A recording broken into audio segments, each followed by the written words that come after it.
Maduro के खिलाफ Trump के एक्शन का क्या होगा असर? क्या ट्रंप ने मोल ले ली पुतिन की नाराजगी? तो क्या रूस यूक्रेन युद्ध को रुकवाने का सपना सपना ही रह जाएगा ट्रंप का? क्या अमेरिका को एक वक्त में एक ही मोर्चे पर मिलेगी सफलता? बात करेंगे इन्हीं सवालों पर। नमस्कार, मैं हूं आशीष त्रिपाठी आपके साथ। और अमेरिकी सेना द्वारा वेनेजुएला के तट पर एक तेल टैंकर को जब्त किए जाने के बाद दोनों देशों के बीच बढ़ते तनाव की पृष्ठभूमि में बातचीत अब कैसे होगी? रूस यूक्रेन युद्ध को रुकवाने का जो प्रयास ट्रंप कर रहे थे वो कैसे सफल होगा, सवाल इसलिए भी उठ रहा है। दरअसल रूस वेनेजुएला का एक प्रमुख सहयोगी है और उसने मादुरो सरकार को राजनयिक और आर्थिक समर्थन प्रदान किया है, खासकर जब से अमेरिका ने वेनेजुएला पर कड़े प्रतिबंध लगाए हैं। क्रेमलिन के बयान के अनुसार पुतिन ने इस बातचीत में वेनेजुएला के प्रति रूस के समर्थन की पुष्टि की। साउथ अमेरिका के वेनेजुएला और अमेरिका के बीच तनाव खतरनाक मोड़ पर पहुंच चुका है।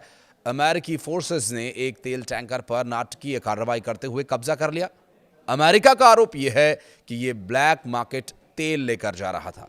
हेलीकॉप्टर से उतरते अमेरिकी कमांडोज का एक वीडियो भी सोशल मीडिया पर जारी किया गया, जिससे पूरी दुनिया का ध्यान खींचते हुए देखा जा सकता है। और ये देखने में वैसा ही लग रहा है जैसा हूती विद्रोहियों ने 2023 में एक जहाज पर उतरकर उसे अपने कब्जे में ले लिया था। और इसके साथ ही बुधवार देर शाम अमेरिका ने वेनेजुएला के राष्ट्रपति पर नए प्रतिबंध लगाए हैं। व्हाइट हाउस ने पुष्टि की है कि टैंकर, जिसका नाम स्किपर बताया गया है, वो अब अमेरिकी बंदरगाह ले जाया जाएगा और उस पर मौजूद तेल भी जब्त किया जाएगा। ये ऐसे समय में कदम उठाया गया जब अमेरिका वेनेजुएला के राष्ट्रपति निकोलस मादुरो पर लगातार दबाव बढ़ा रहा है। White House press secretary Karoline Leavitt ने कहा कि यह ऑपरेशन उन जहाज़ों को रोकने के लिए किया गया है जो ब्लैक मार्केट तेल बेचकर ड्रग्स और आतंकी नेटवर्क्स को फंडिंग देते हैं। अमेरिकी सरकार का दावा यह है कि वेनेजुएला के मादुरो शासन के जरिए बड़े स्तर पर नार्को ट्रैफिकिंग होती है और ये जहाज़ उसी नेटवर्क का हिस्सा हैं। अमेरिकी पिछले कई महीनों से कैरेबियन में भारी सैन्य तैनाती कर रहा है और अमेरिका ने अपना सबसे बड़ा aircraft carrier USS Gerald Ford को वेनेजुएला के करीब तैनात किया है। और अमेरिकी कोस्ट गार्ड्स ने हाल ही में कई कथित ड्रग बोट्स को भी निशाना बनाया, जिसमें करीब 90 लोगों की जान गई। इसमें दोनों देशों के बीच टकराव और गहरा गया। दूसरी तरफ वेनेजुएला ने इसे अंतर्राष्ट्रीय समुद्री डकैती करार दिया है और वेनेजुएला के विदेश मंत्रालय और वरिष्ठ मंत्री दियोसदादो काबेलो ने अमेरिका को चोर, मर्डरर और पायरेट तक कह दिया। आरोप यह है कि अमेरिका वेनेजुएला का तेल हथियाने और देश को अस्थिर करने की साजिश रच रहा है। अमेरिका की ओर से वेनेजुएला पर जैसे जैसे दबाव बढ़ाया जा रहा है, उसे बाहर से समर्थन मिल रहा है। वहीं देश के अंदर विरोध। अमेरिका की ओर से टैंकर सीज करने की कार्रवाई के तुरंत बाद रूस के प्रेसिडेंट व्लादिमीर पुतिन ने मादुरो को फोन करके समर्थन जताया। हालांकि विश्लेषकों का मानना यह है कि यूक्रेन युद्ध में उलझे रूस के पास वेनेजुएला की मदद करने का ज्यादा स्कोप नहीं है।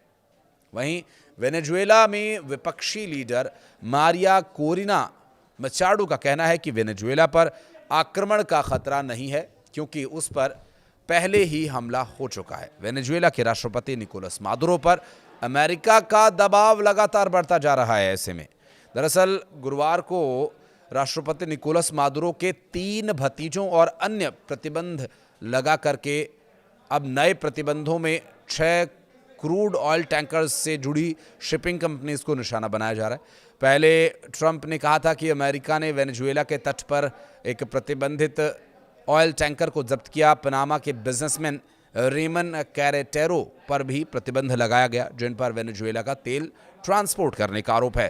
कैरेटेरो पर वेनेजुएला सरकार की तरफ से तेल शिपमेंट में मदद करने का भी आरोप है। अमेरिकी वित्त विभाग का कहना यह है कि मादुरो फ्लोरेस परिवार के साथ कैरेटेरो की बिजनेस डीलिंग कर रही है। अमेरिकी वित्त विभाग के एसेट्स कंट्रोल ऑफिस ने गुरुवार को बैन की लिस्ट जारी की और इस प्रतिबंध का मकसद उन्हें अमेरिका में रखी किसी भी प्रॉपर्टी या फाइनेंशियल एसेट्स तक एक्सेस को रोकना है। वित्त मंत्री स्कॉट बेसेंट ने एक बयान में कहा कि निकोलस मादुरो और वेनेजुएला में उनके अपराधी साथी अमेरिका में ड्रग की बाढ़ ला रहे हैं जो अमेरिकी लोगों को जहर दे रहे हैं।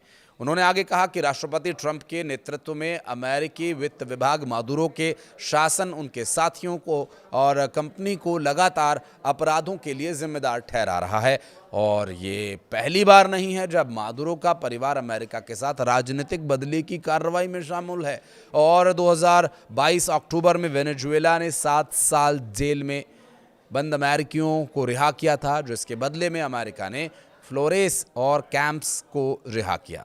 इसके बदले में अमेरिका ने फ्लोरेस और कैंपो को रिहा किया था और जो कि ड्रग मामले में, ड्रग के जुर्म में कई साल से जेल में बंद थे और दोनों को साल 2015 में हैती में अमेरिकी ड्रग एनफोर्समेंट एडमिनिस्ट्रेशन ने एक स्टिंग से गिरफ्तार किया था।